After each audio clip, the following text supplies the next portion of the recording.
Главные новости этого дня. В Канаде в аэропорту Торонто при посадке перевернулся пассажирский самолет. Самолет совершил жесткую посадку, сильно ударился о землю и перевернулся. При этом одно крыло лайнера оторвалось, а фюзеляж загорелся. На борту самолета было 80 пассажиров. Пострадало 15. Среди пострадавших оказались и известные российские артисты, которые были на борту самолета. Это солисты музыкальной группы «Браво», которые летели на гастроли: Павел Кузин и Александр Степаненко.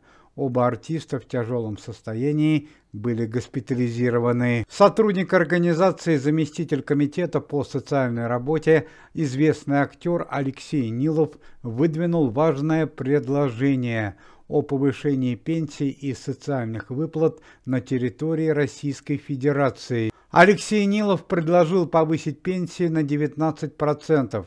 Если предложение известного артиста будет принято, то уже 1 апреля текущего года состоится повышение социальных пособий и пенсий.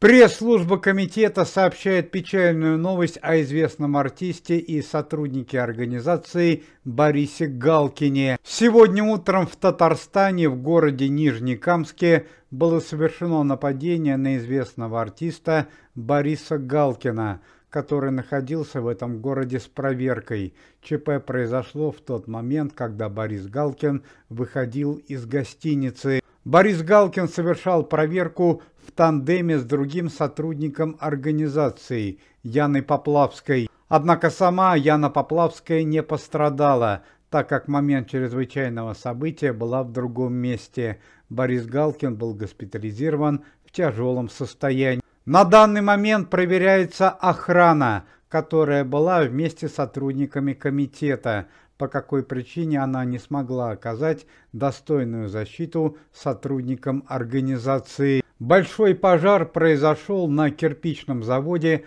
который принадлежит известному политическому деятелю Сергею Шойгу.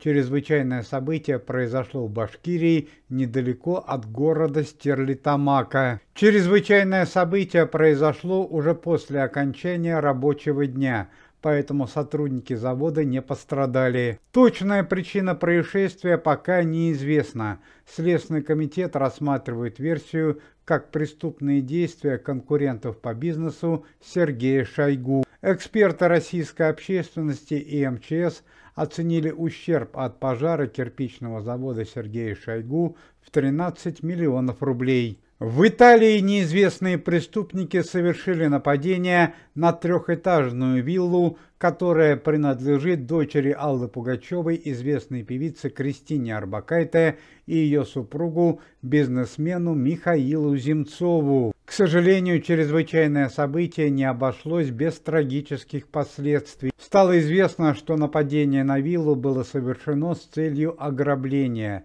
В момент ЧП в доме находился муж Кристины Орбакайте Михаил Земцов, который попытался оказать сопротивление преступникам. По данным следствия, силы были явно не равны. Михаил Земцов получил более 17 ножевых ранений и на данный момент находится в больнице в тяжелом состоянии в Италии, в городе Милане. Сотрудник комитета и известный фигурист Петр Чернышов впервые вышел на лед со своей младшей дочерью.